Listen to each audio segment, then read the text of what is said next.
Jaya Radha Madhava Kunja Bihari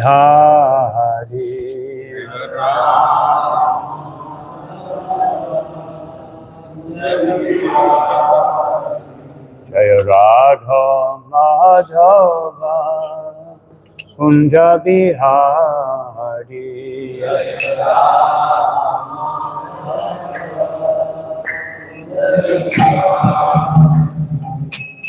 Gopi Jana Vallabha Girivardhari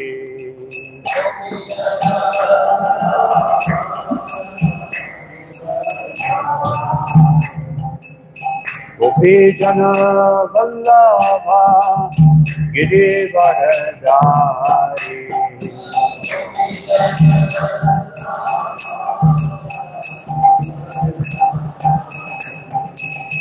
Yashodanandana Braja Janarandana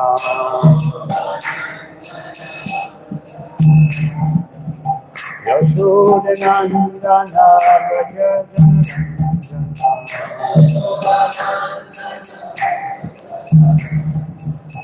Yamuna Tira Vanachari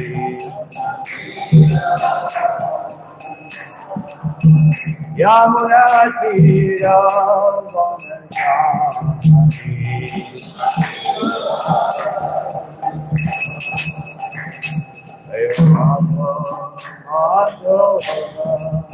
Kunja Bihari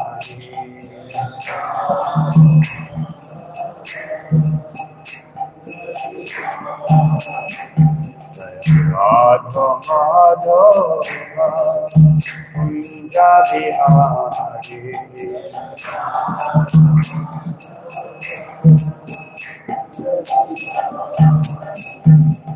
Gopi Jana Vallabha Girivardhari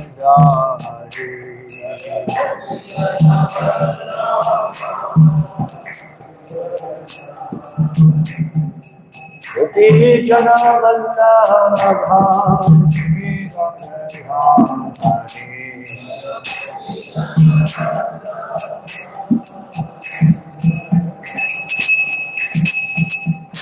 Yodanandana Bhajanarandana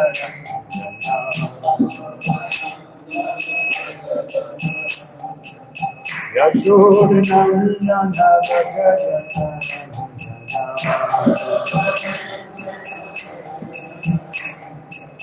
Yamuna Tira Vanachari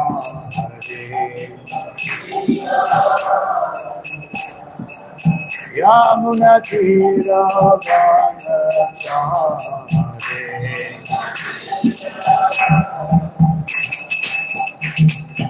Radha Madhava Kunja Bihari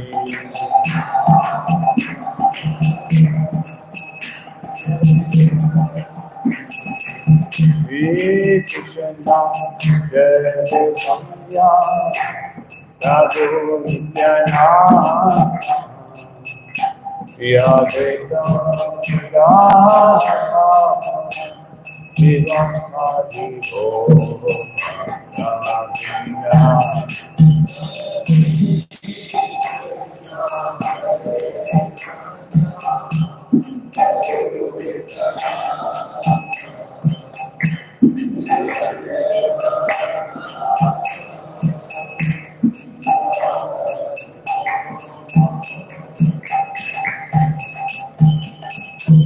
Hare Krishna, Hare Krishna, Krishna Krishna, Hare Hare, Hare Rama, Hare Rama, Rama Rama, Hare Hare.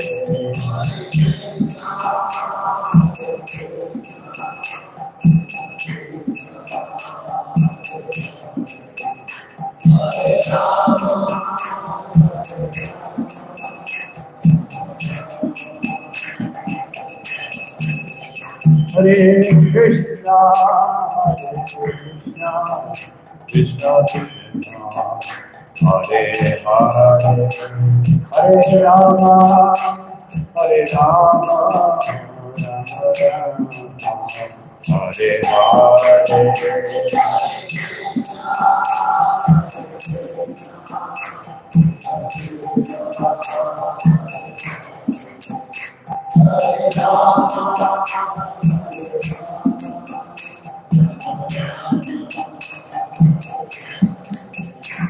Hare Krishna, Hare Hare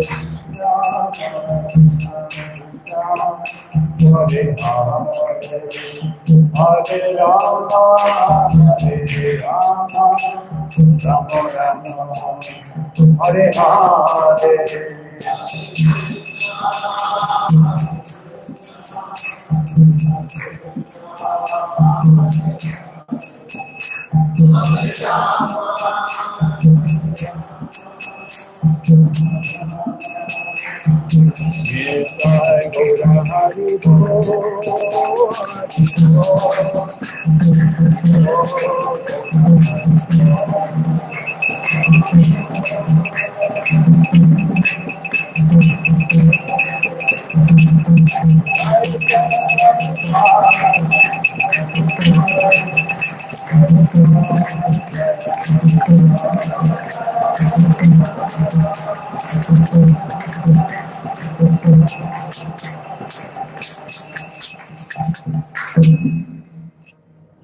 Sri Prabhupada ki, Pranamati Vaishnava Vrinda ki, Grantaraj Srimad Bhagavatam, Shri Chaitanya Charitam, Nitya ki jai.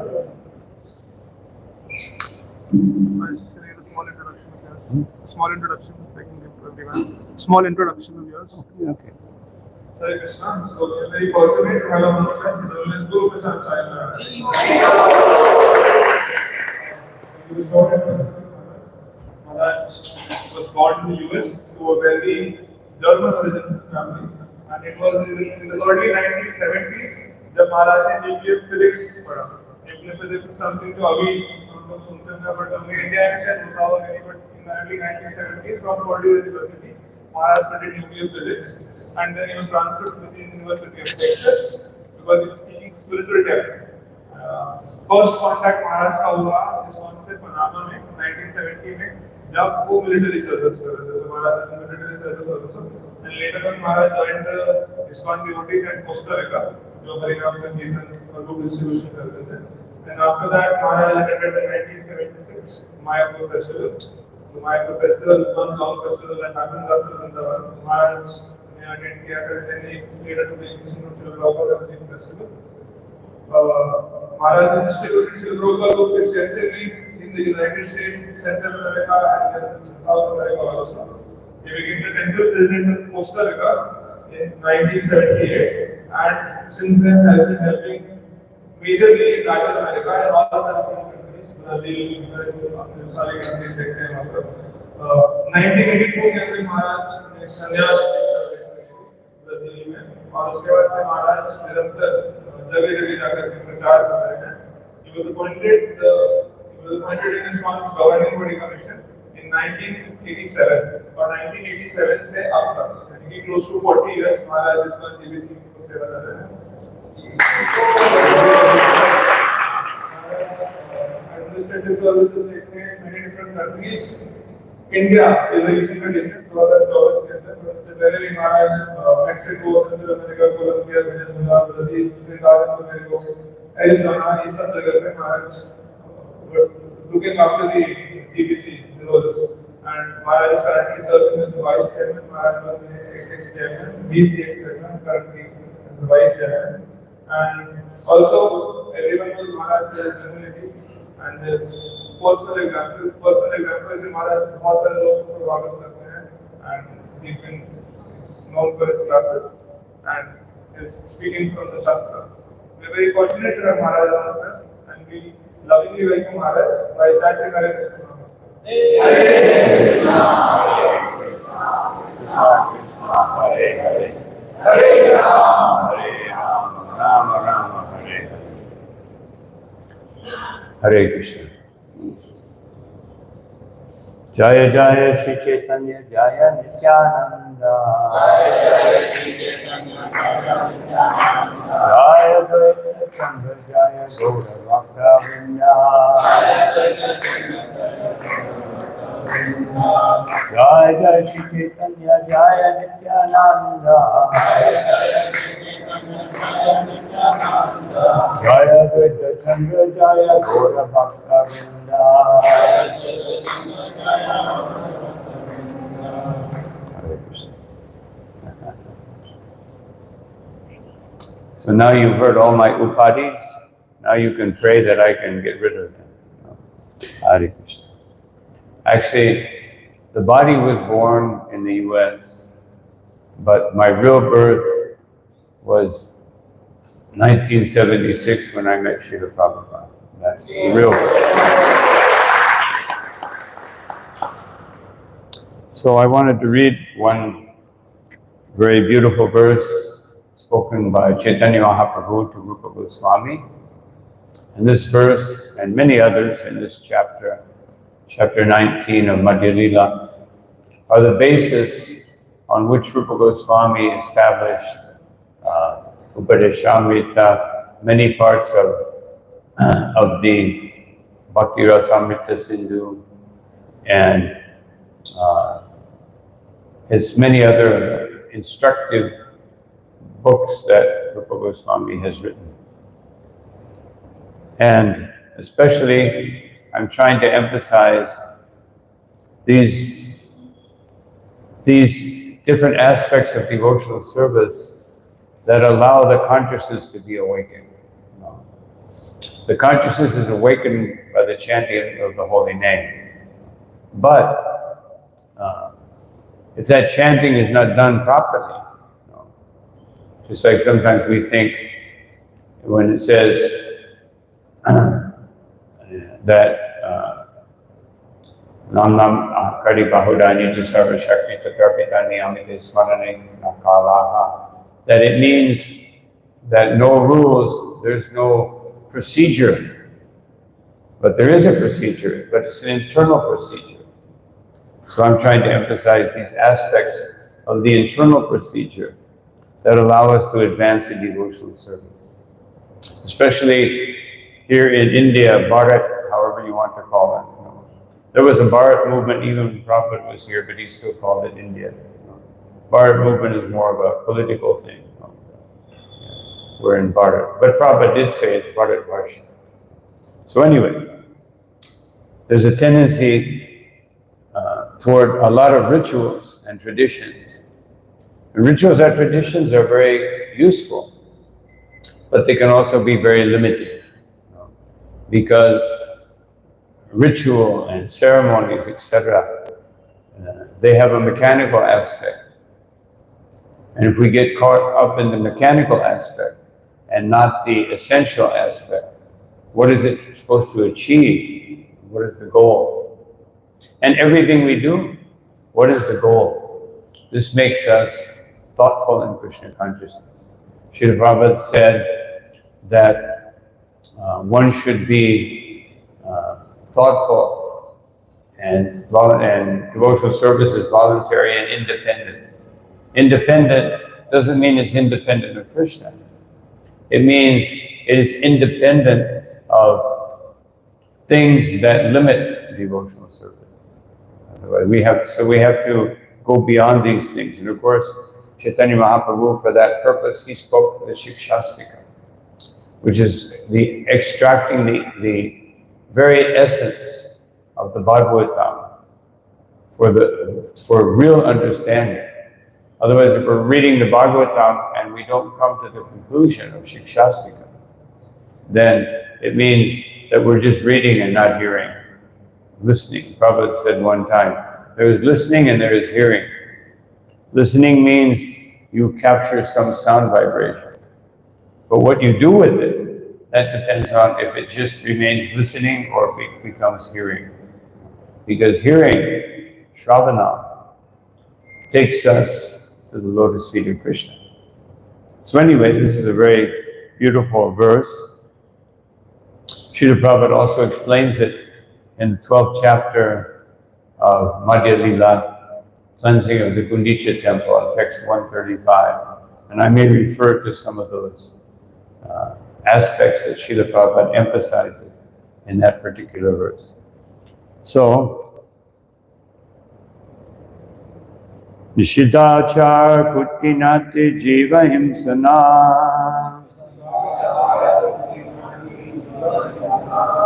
Alapa Puja Pastidhari Yata Upashaktagana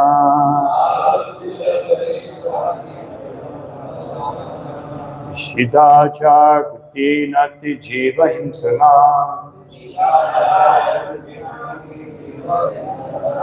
Lapa Puja Pishtadhi Yata Upashaktagana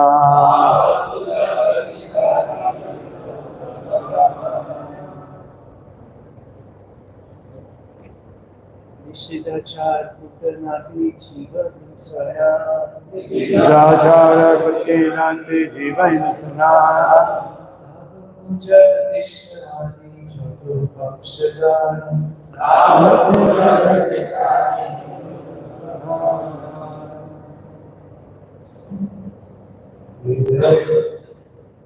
Nishidachar Kutanati Jiva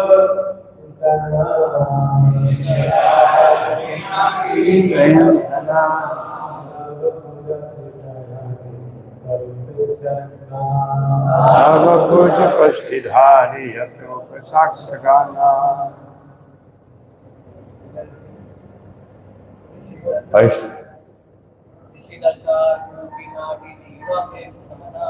Nishidachara Kutkinati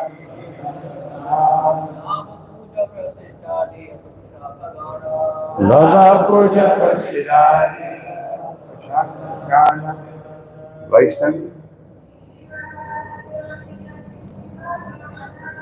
Nishidachara Kutkinati Jiva Himsana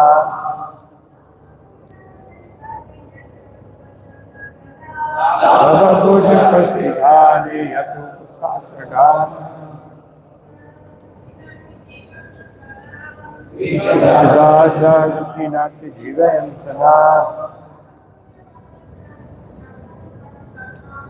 Lava Puja Pastidhari Yata Upashaktagana Nishida Achar. Behavior not to be exhibited by a person desiring to become perfect.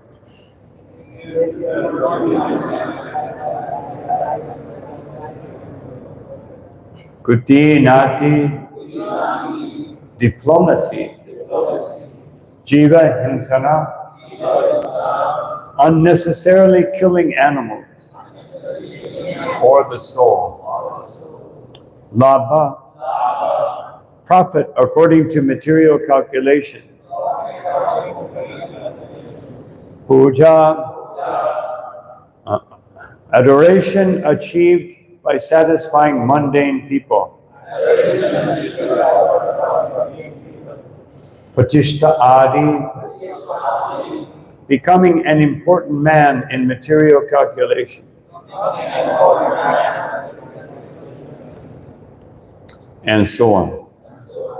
Yata, all these, Upashakagana, unnecessary creepers. Translation and purport by Srila Prabhupada. Some unnecessary creepers growing with the bhakti creeper are creepers of behavior unacceptable for those trying to attain perfection, diplomatic behavior, animal killing, mundane profiteering, mundane adoration, and mundane importance.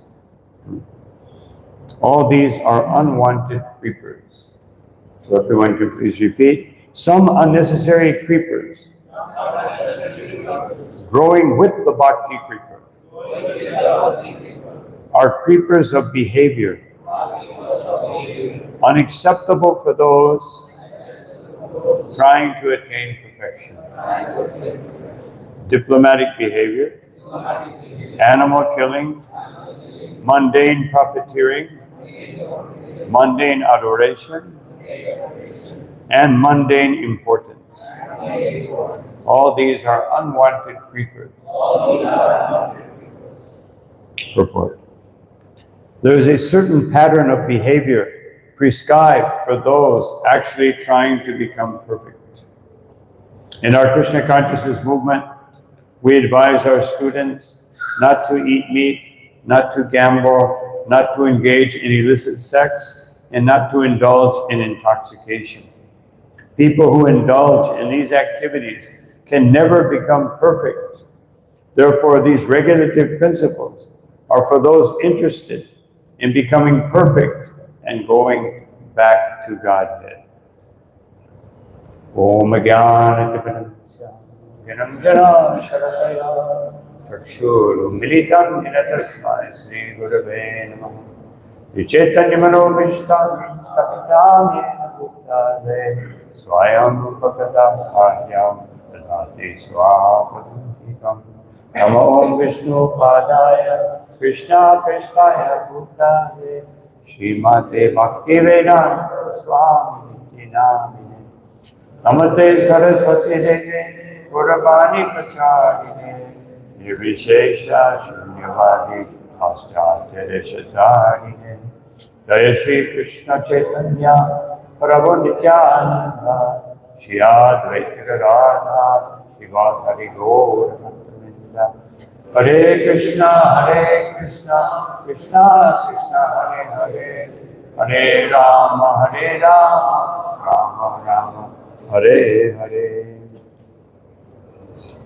So Srila Prabhupada begins his description of proper behavior by speaking about the 4 regulative principles. Of many times Srila Prabhupada said, these 4 regulative principles are nothing spiritual about them. It's just human behavior. So we can see that the general populace, even in India, of course less in India than other places, are not even human beings. Dvipada Pashu, 2-legged animal. So this is a great challenge. On the other hand, these principles, breaking these principles by mundane people, in one sense, there is a benefit. Because otherwise, as Krishna states in Bhagavad Gita, when one is situated in the mode of goodness, one has an overactive sense of well-being, personal well-being. Otherwise, if you're situated in goodness, so sometimes we find, especially in India, people think, oh, I'm pious. Or even in Western countries, oh, I'm a good Christian, I'm a good Muslim. They think, oh, I've already achieved perfection.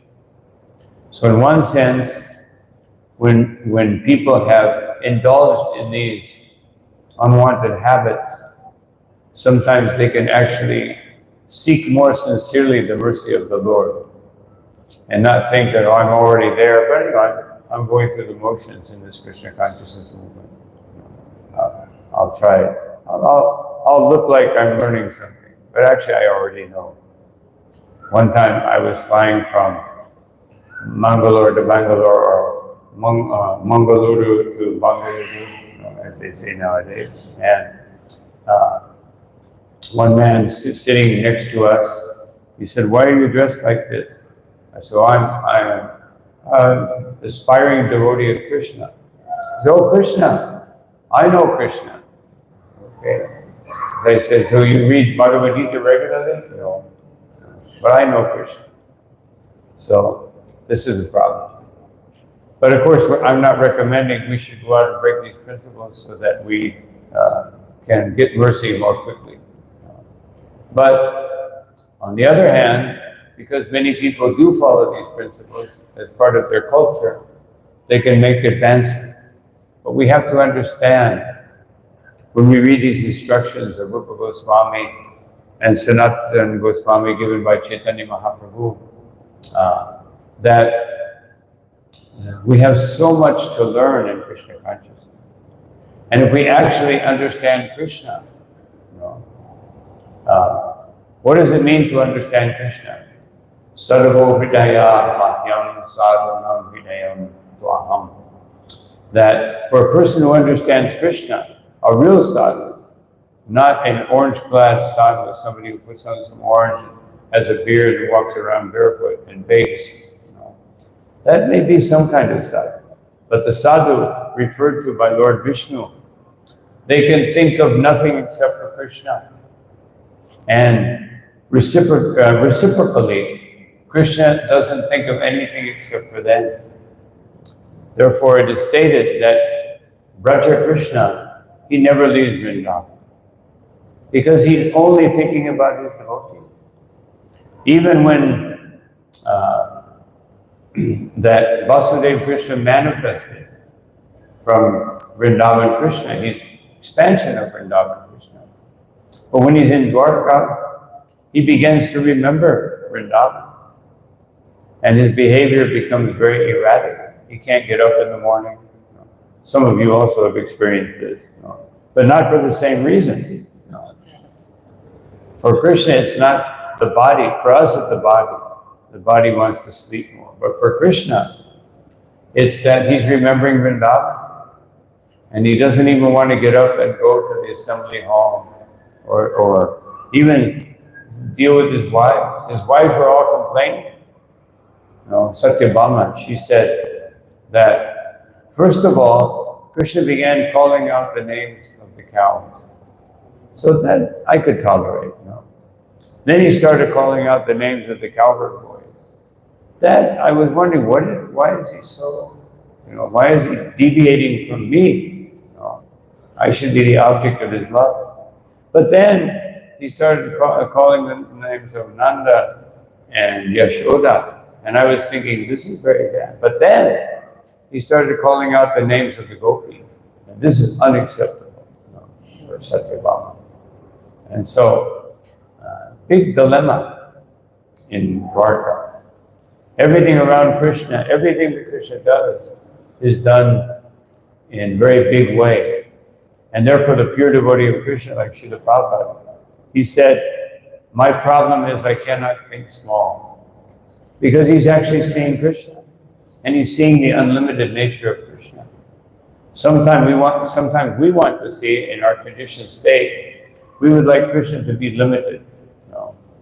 That you're very useful when you satisfy my desires. But when I want something and I see all these instructions in Shastra, then I say, Krishna, better you just,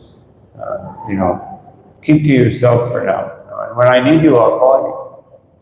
So this is not proper. This is what I call Jack-in-the-Box Krishna. Many of you may not know this term, Jack-in-the-Box. Or maybe they had also in India, a little box, and you twirl it around some handle, and it makes music, and then this clown pops out. So sometimes we have Krishna like that. Oh, I'm having problems. Krishna, Krishna. Then when this problem is solved, okay, Krishna, you can go back to Goloka Vrindavan. When I need you, I'll call you. So we don't want, what is the emergency number here in India for police? 122. We don't want Krishna 122, we want Krishna 108, always on the transcendental platform. So, Srila Prabhupada continues here.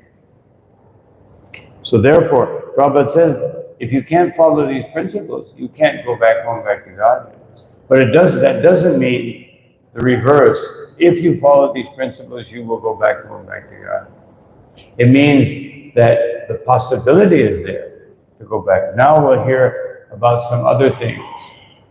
Now, as it says in this verse, that these creepers will grow along with the bhakti creeper. They actually become manifest, except for Jiva Himsa. Jiva Himsa. But the way that Srila Prabhupada describes it in the 12th chapter of Madhya Lila, in his purport to 135, it is a spiritual principle. So these are all things that will happen along with our bhakti kripa. So kutinati. Kutinati, or diplomatic behavior, cannot satisfy the Atma, the soul. It cannot even satisfy the body or the mind.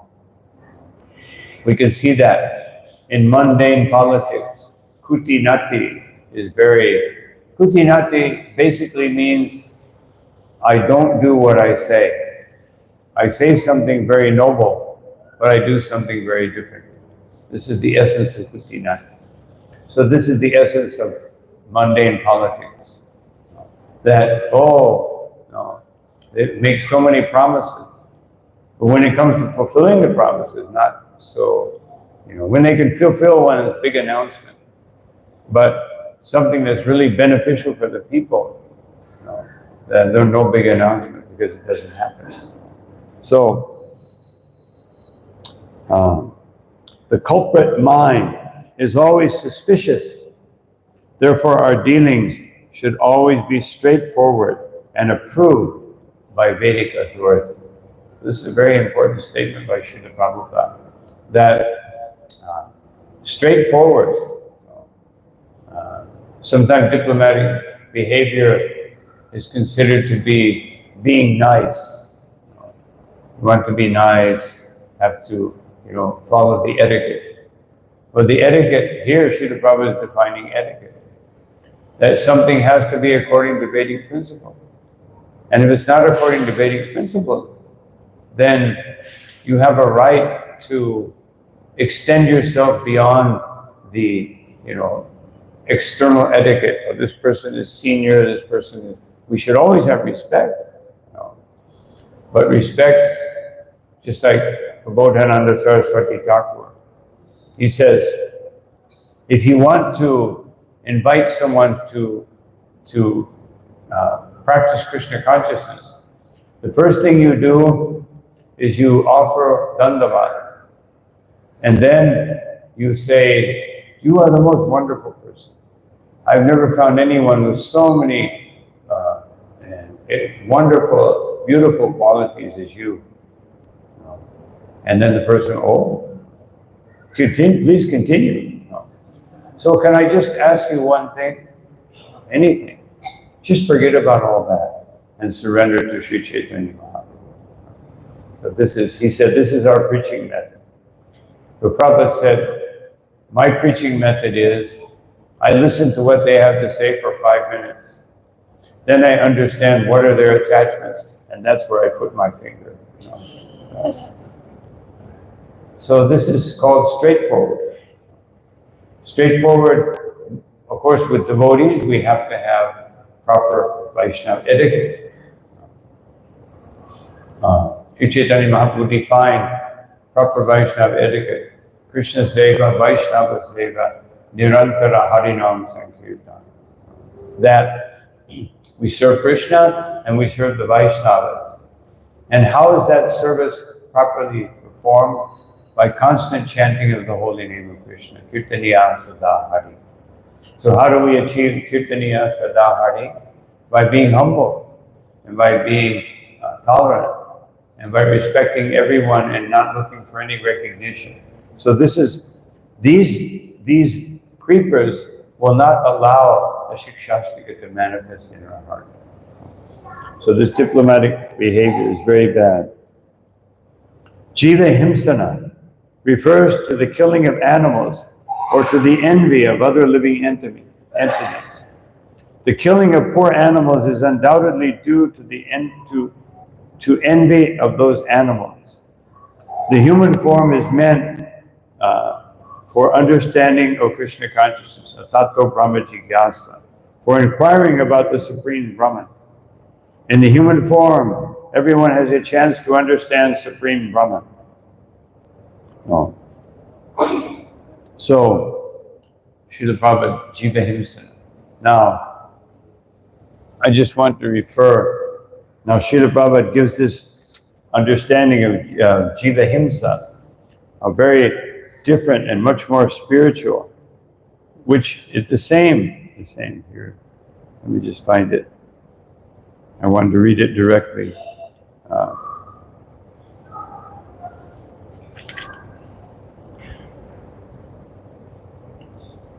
So he just,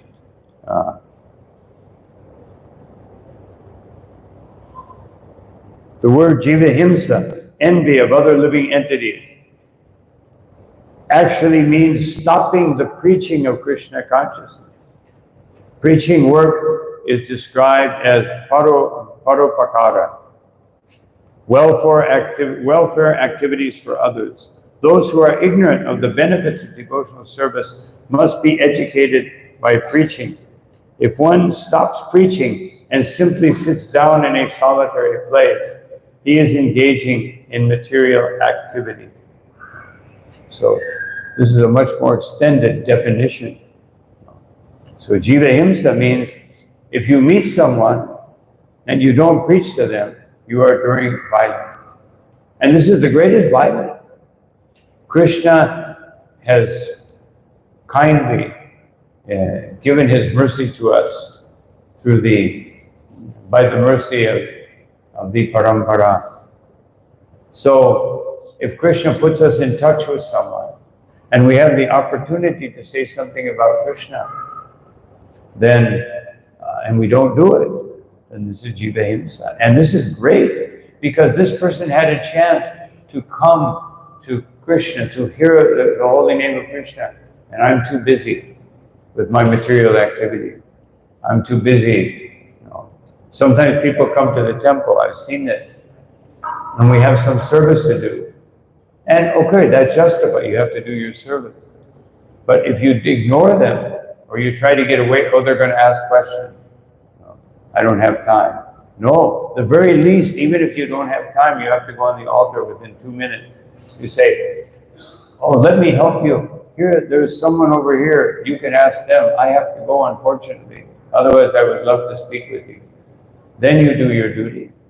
Otherwise, that person may think, no, they don't want to tell me anything and go away. And then you've committed jivahimsa. So very, very powerful definition that Srila Prabhupada gives. Otherwise, we can see Srila Prabhupada's mood reflected in this. Just like one time, one devotee told me, he was outside of his convent, an old friend of mine. So he was on an airplane, he sat right next to one very senior devotee, but he had a beard, and they hadn't seen each other in about 30 years. So the devotee, the ISKCON devotee, didn't recognize him. So he thought, I'll just play a little game here. He said, excuse me, you're dressed, and you look like someone from India. No, I'm not from India. And so he said, oh, what does this dress mean?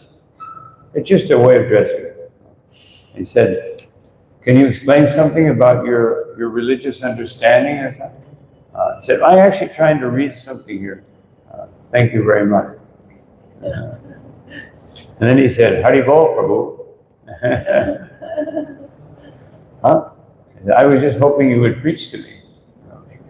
Oh, okay. Well, I'm just trying to finish this book before I arrive.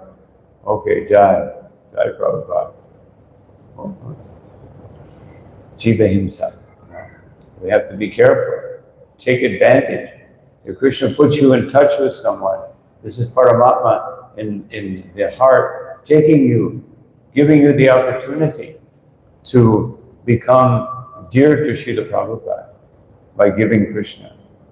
This makes you very dear to Srila Prabhupada. What to speak if you give them a book? That makes you more dear to Srila Prabhupada. Because you may say something and they think it's nice and you speak for 20 minutes and then you go away and they go away and they forget about it. If you give them a book, then that book will be there in their home.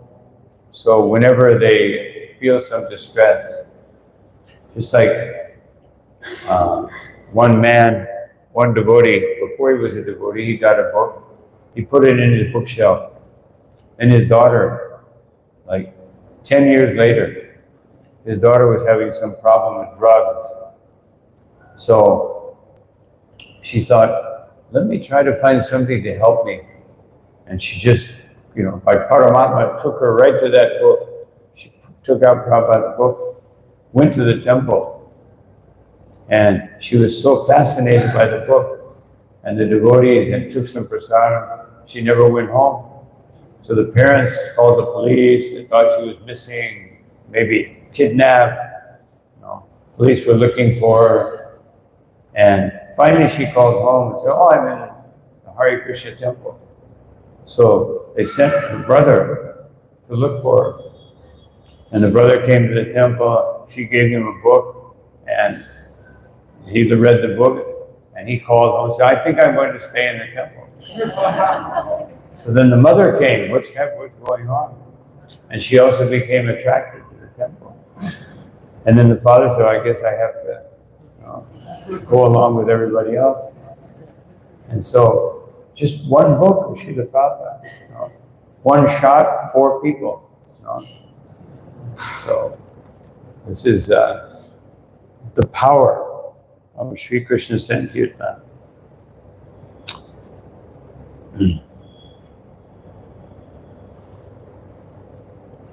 The so-called leaders of human society do not know the real aim of human life and therefore busy with economic development.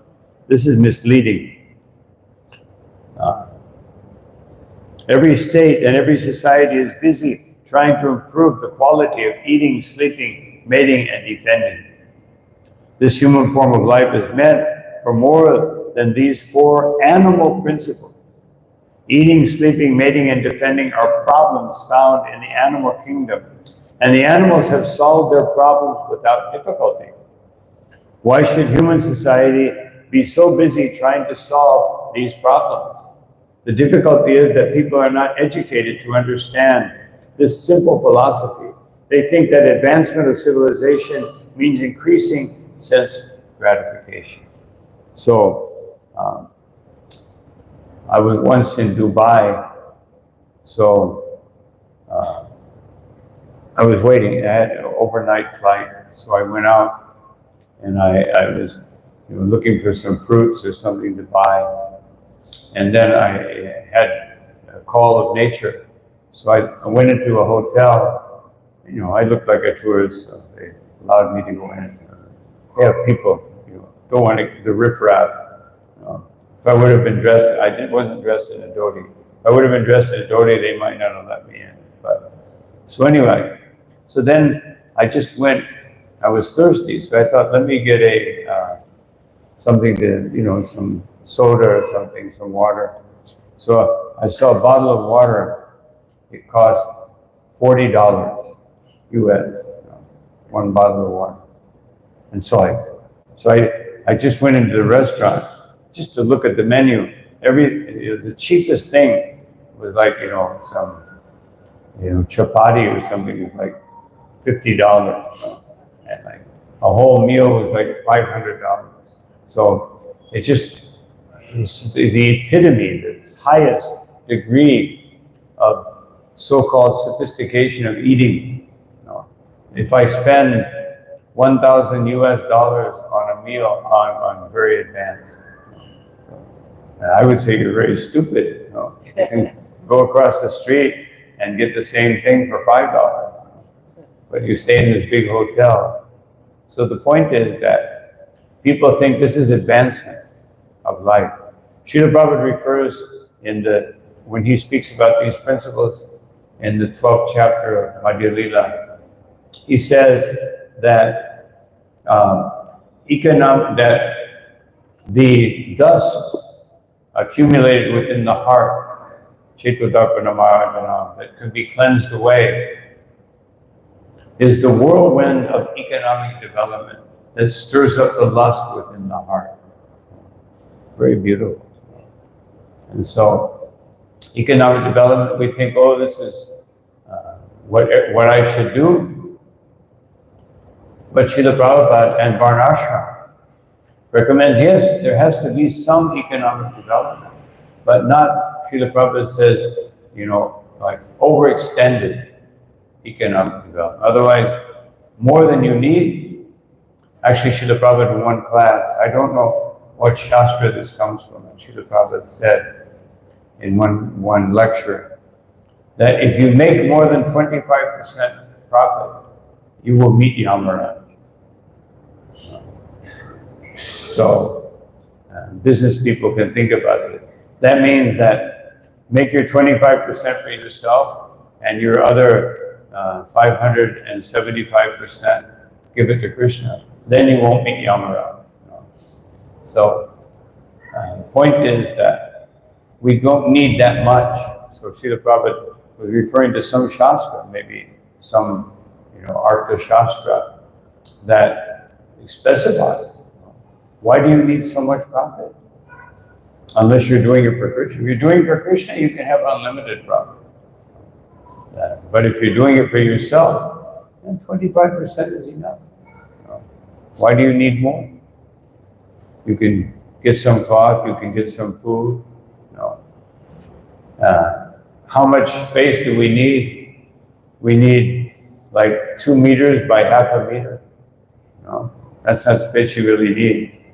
In Japan, if you go to Japan, they have hotels where, because they don't have a whole lot of space, you pull out, it looks like a coffin for a dead body.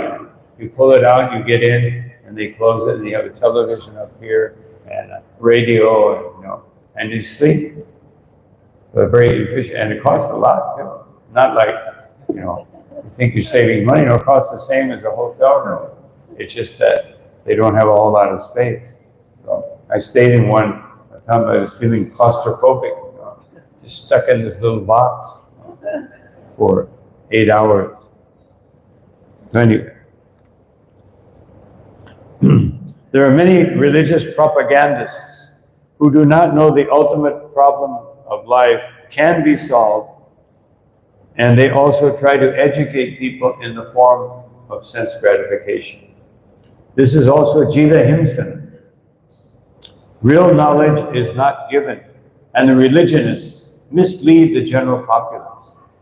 As far as material profits are concerned, one should know that whatever material profit one has must be abandoned at the time of death. This is another aspect. Unfortunately, people do not know that there is life after death, and therefore mundane people waste their time amassing material profit, which has to be left behind at the time of death. Such profit has no eternal benefit. Similarly, adoration by mundane people is valueless, because at death, one has to accept another body.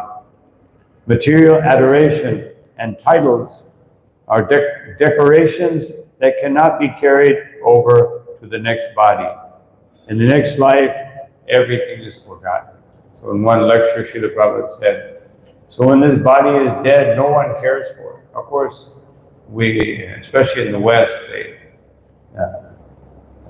there's one verse, I can't remember the verse right now. Anyone remember that verse? Decoration on a dead body? Yeah. Yeah. Mandanam lokaranjanam. This decorating a dead body. And that doesn't mean, of course in the West they do that. Somebody dies and they put some nice color and a suit or a nice dress. And, everybody goes and laments over the body. Try to make, they put a little smile, some glue or something here. So make it look very nice. But actually, it only serves to impress ignorant people. Mandanam lokaranjanam. To impress ignorant people. So, what is it referring to in that verse? Japas tapas. That you do unnecessary mantras for gaining wealth, or mantras for getting popularity, or mantras for achieving some material thing, or austerities like Hiranyakashipu, just to get a nice demoniac powers that you can use. Srila Prabhupada said sometimes politicians, they will do great austerities, but for what? For increasing their material power. Sometimes they may sleep like Rupa Goswami, 2 hours a day. But what, for what? Just for trying to control and exploit. So, all these things, decorations on a dead body. So, even if we decorate this body when we're alive, it's still decorations on a dead body. Srila Prabhupada, when he was speaking about Ashochanam Rashoshil from Bhagavanam Devashasya Kadasana Kadasana Cha Nanam Shanchi Panditaha, that Krishna says, what is the difference between a living body and a dead body? Prabhupada said it like this. And then devotees said, oh, dead body means one is dead. Prabhupada said, no, there is no difference. The only difference is the soul is present in the so-called living body. It is still a dead body. Therefore, if we decorate this body, we're very interested, we are decorating a dead body. Of course, Srila Prabhupada did say, eat to please yourself and dress to please others. So, we dress, well actually we dress to please Krishna, which means we don't try to compete with Krishna, because nobody can compete with him. I was speaking about this last night. Subhasan, he's the best dresser. No one can compete. And he dresses like 3-4 times a day, depending on the pujari. Beautiful night outfit. Nobody has night outfits like Krishna. We may have like nice pajama or something like that, but nice silk. But Krishna has beautiful decorations. And what to speak of how he dresses during the day.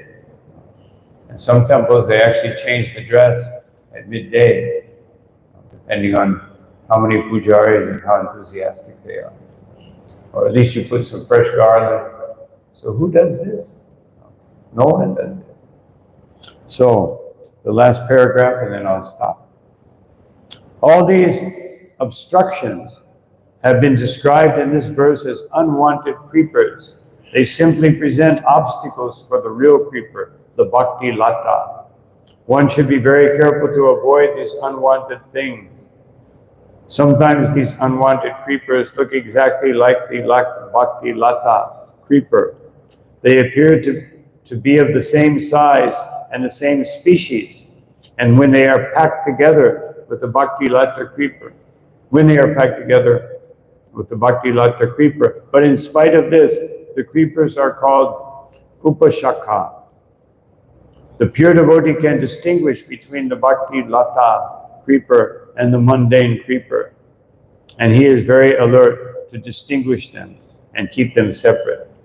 So Srila Prabhupada in his purport, he didn't speak about nishiddhachara. Because, why? It's obvious. Nishiddhachara. He did say in the first, he said, breaking the 4 regulative principles. This is nishiddhachara. So, it was so obvious that Srila Prabhupada didn't explain it. He spoke about puja, or as we say, manadena, amanina. We don't want this adoration. We want manadena. If we want to respect every living entity. That is our duty. We should recommend that. We see also Lord Kapila Dev that Suridam Sarvadehinam, that we should respect and see all living entities as our friends. Everyone has some friendship, but when friendship is purified by devotional service, then, or by the Swarup Lakshana in devotional service of surrendering to Krishna, then we see everyone as our friend. If I'm surrendered to Krishna, and Krishna loves every living entity and wants to, he loves them so much that he comes in the form of Chaitanya Mahaprabhu and performs austerity. Chaitanya Mahaprabhu lives like a sannyasi, very strict, the most strict sannyasi, just for the benefit of the living entity. So this is the beauty. So I just in closing, I just want to mention how Srila Prabhupada defines some of these things in this verse 135 of the 12th chapter. So he says, if one desires to make a compromise with the Mayavadis, otherwise this is what Srila Prabhupada defines as Kutinati, an extension of Kutinati, living in a solitary place and pretending to be absorbed in the holy name. He said, so this is a compromise with the Mayavadis, and he is engaged in material activities. A devotee should never make compromises with non-devotees by acting as a professional guru or other pratishta, adi, wanting fame, adoration, distinction. Then he says, by acting as a professional guru, mystic yogi, or miracle man, one may cheat and bluff the general public and gain fame as a wonderful mystic, but all this is considered to be dust, straw, and grains of sand in the heart. So Chaitanya Mahaprabhu, when he cleansed the heart, first he did Chetudarpana Marjana. When he cleansed the Gunjita temple, he swept with a broom. And then, Baba Mahadvagni Nirvakana, he took his own cloth and he wiped, taking out all the subtle aspects. Baba Mahadvagni Nirvakana means the influence, the unseen influence of subconscious karma. You have to get rid of that also, so it doesn't manifest. Otherwise, you chant the holy name, but then all these things start coming back in.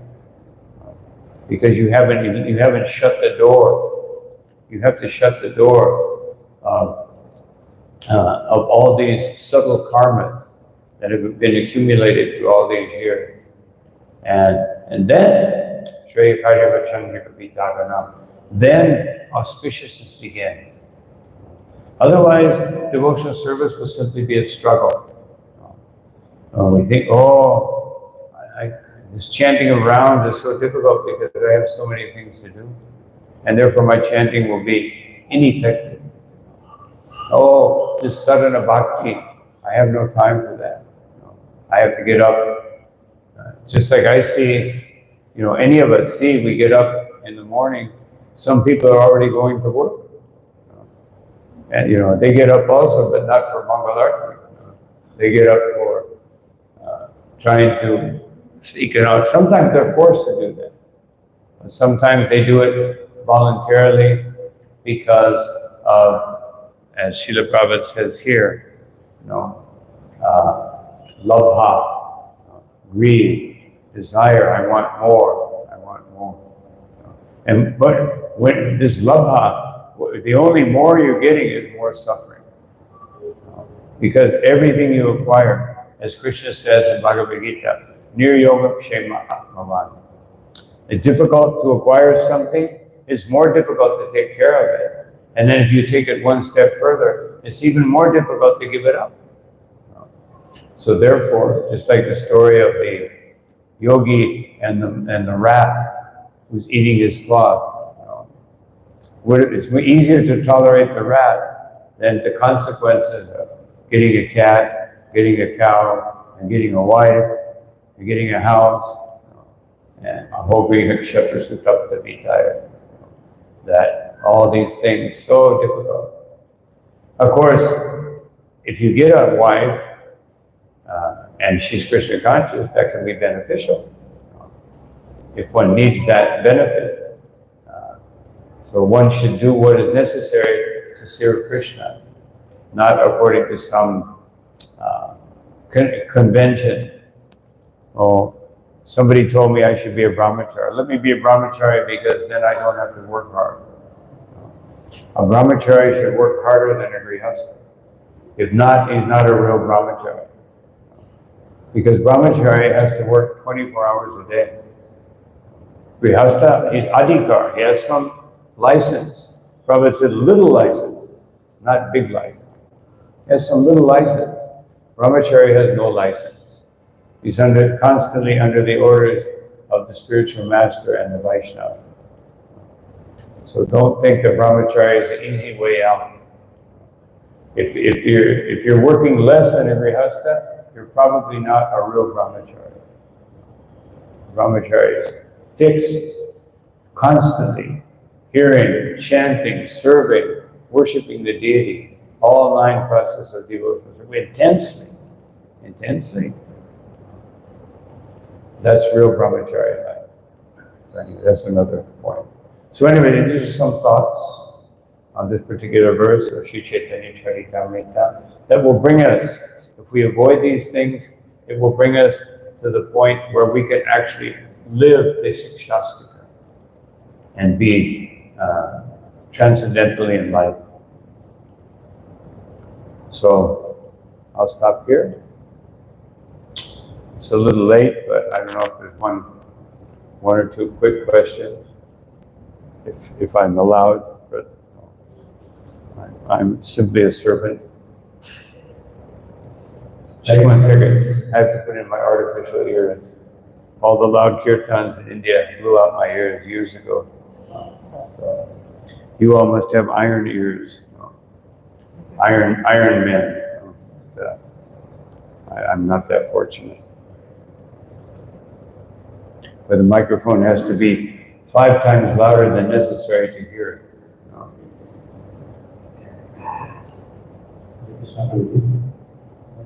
Hare Krishna Maharaj, that's it.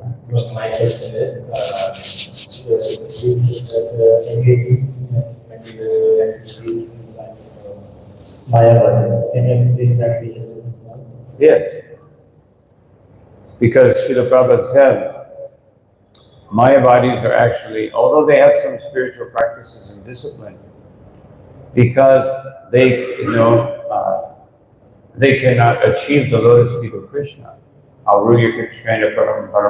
They do great austerities and penances, but they can't achieve the lotus feet of Krishna. And therefore they engage in welfare activities. So Srila Prabhupada is basically saying, if you're simply interested in welfare activity, without being interested in benefiting the soul, then this is like Mayavad. This is like a Mayavad consciousness. It may not be Mayavad, it may be, it may be a false conception of helping. But when we try to help people and we don't give them Krishna consciousness, then it's like giving milk to a poisonous serpent. It will just increase the venom. Otherwise, they're already caught up in material existence, and we're giving them strength to do more material activities, when by destiny, they have been given a difficult situation so that they can think, what is the purpose of life? Why am I suffering like this? So I will stop your suffering so that you can continue to enjoy material existence. So this is a type of Mayavad. Is that clear? Just like, let's think of one example, that the story that Srila Prabhupada told about the boy whose aunt was very permissive. She let him do everything. Then because of that permissive nature, the boy got caught up in criminal activities, and he killed someone, and then he was being put to death. And his aunt was there crying, "Oh, my dear nephew, oh, I'm so sorry for you." And he asked the executor, can I say something to my aunt? And so he called her over. Yes, my dear boy. He bit her ear. What did you do? He said, because you never gave me any discipline. Then now I am suffering. Now I will be killed. So it's your fault. So a devotee can never do this. A devotee has to be very conscientious that I must do everything for Krishna. And to help someone means to give them Krishna consciousness. Of course, one time Srila Prabhupada was walking on Juhu beach, and some young boys came, and Prabhupada said, they were begging. Prabhupada said, you give them something. The devotee said, well, Prabhupada, you said if we give people who are not Krishna conscious, then they'll be. Prabhupada said, yes, but because they see us as devotees, they will always be grateful. Because they're young boys, this will impress on their mind. And at some point, so Prabhupada could see, in this circumstance, you can give them something. Because it would actually be a lasting impression. But this is the transcendental vision of a pure devotee. Yes.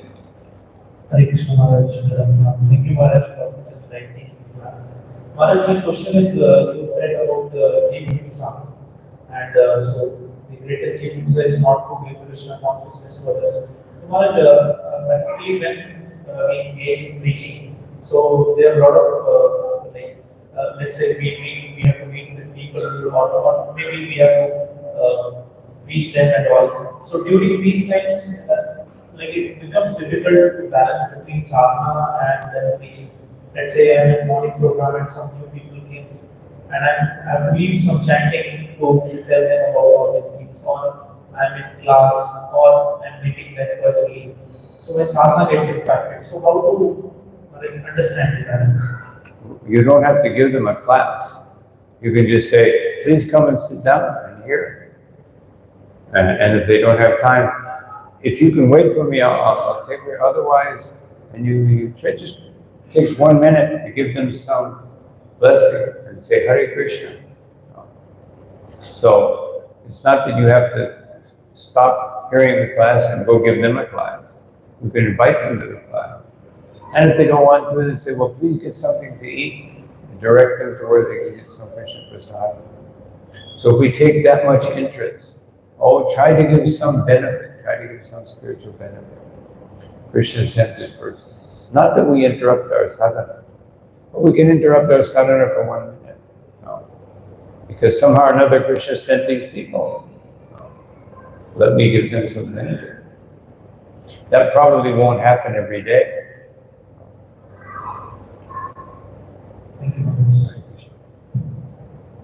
So anyways, okay, one more. Thank you for the enlightening lecture. You told us that diplomatic and be straightforward, but sometimes when we meet people and they have two kinds of issues, so we sometimes have to be diplomatic in order to make them understand. So should we be straightforward and work on the Shastra, or what should we do? Oh. Straightforward doesn't necessarily mean that I have to be lack some tact. There can be some tact, meaning I'm going to be straightforward, but in a nice way. Just like Srila Prabhupada, one time, he wanted one devotee to be temple president. So the devotee came to him in his room, and he said, oh, Srila Prabhupada, I can't really do it right now. I have so many things I can do. And Prabhupada said, I want you to be temple president. I said, no, Srila Prabhupada, I can't do it now. And Prabhupada said, oh, so I was thinking that you were one of my senior devotees. Therefore, I think you should take sannyas. No problem, I'm not ready for sannyas. I've been observing. I think you are ready to take sannyas. No. I was thinking I will speak to your wife and she will understand. And he said, no, Prabhupada, anything else, then you'll be temple president. Yes, Prabhupada. So Prabhupada used transcendental diplomacy, but he was straightforward. He wanted that. And so sometimes we can try, someone is resisting, and we want to tell them something that's beneficial for their spiritual life. Then we're straightforward, but in a nice way. But also, Srila Prabhupada is especially referring to straightforward, meaning if someone has Mayavad philosophy, then we will be straightforward. Prabhupada said that my Guru Maharaj, he never compromised, talking about Mayavad. He said, I never compromise. And then he said, and you should not compromise. Otherwise, if somebody is saying Krishna is just, product of material nature, we don't compromise. Probably become like fire when somebody. So there were some Brahmavadis, like Swami Jila. Prabhupada was friendly to him because he wasn't insulting Krishna, he simply was absorbed in Brahman.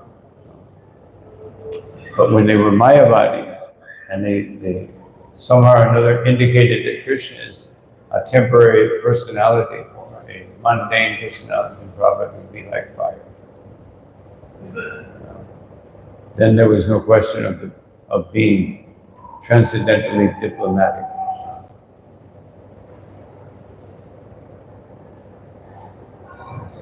I think we can have one more, but unfortunately I have to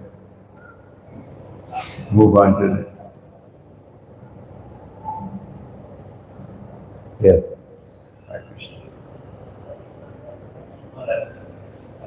Maharaj, I listened to one of the lectures of Srila Prabhupada on 7, 6 and 14, and he mentioned about that one should not accumulate things in the Brahmacharya ashram, and the Vanaprastha ashram, and the Sannyasa ashram.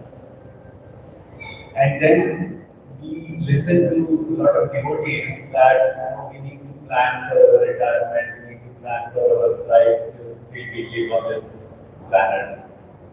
So whether is this kind of a unnecessary creeper that we want to that goes along to the earthly people?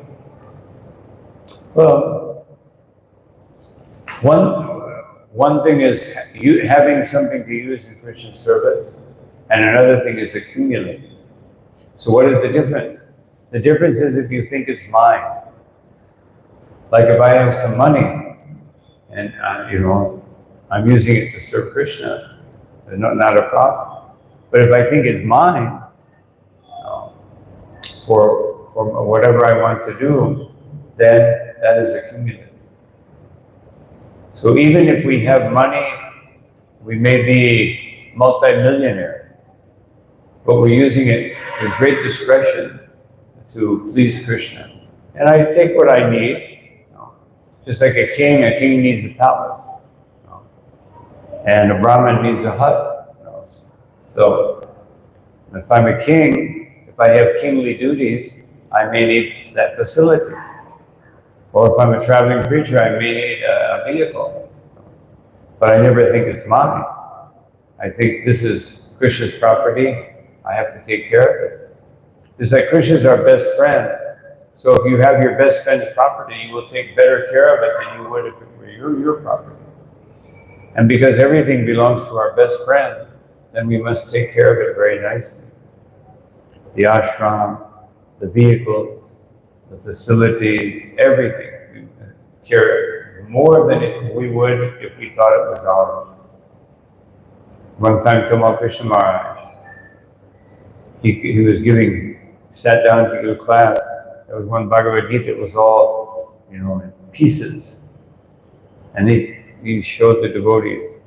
He pulled out his Bhagavad Gita and he said, this is my Bhagavad Gita, very nicely. And this is supposed to be Krishna's Bhagavad Gita. We should take better care. This should be in better shape than my Bhagavad Gita.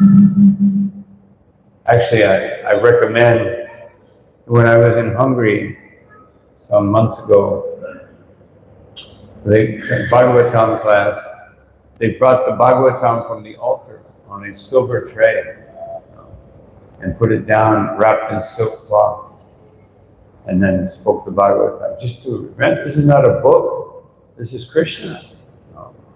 I thought that was very nice, and recommending that we do that. We can keep the Bhagavatam, Bhagavad Gita, Chaitanya Charitamrita on the altar.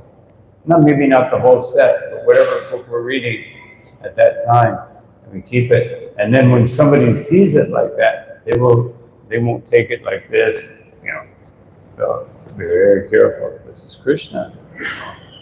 It's coming on a silver platter with wrapped in silk.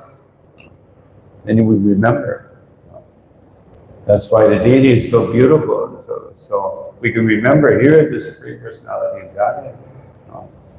We could dress Krishna, in a gamcha, but then we would start thinking that, he's just some person. Like you go to some temples, the deities are not very nicely dressed.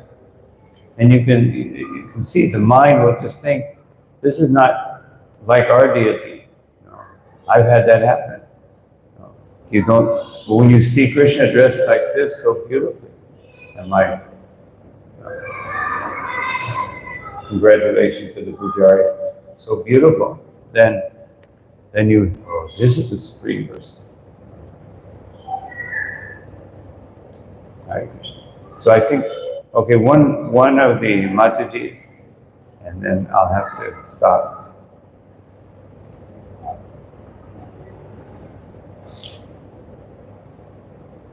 Hare Krishna. Hare Thank you Krishna. so much for this wonderful class. And when we were talking about Jiva Himsa, I got a question where when we're trying to maintain relationships with our friends and family, but if we try to preach Krishna consciousness and then they kind of feel like we are arguing with them, and in order to maintain that relationship, we have to not preach Krishna consciousness at that time. So what do we do in this kind of situation? Because they don't really want to know about Krishna. As Srila Prabhupada said, our duty is to approach them. The result will be given by Krishna. Our duty is to approach them. Now, one Sankirtan devotee, Navina Nirada, he was in Rishikesh. So we know Rishikesh, you have all these big yoga teachers. So this is one big yoga teacher, had some big ashram, famous. So he approached him with a book, and he said, no, I know you, Hare Krishna. So he thought, if I say one more word, he will reject. So he just started praying to Krishna.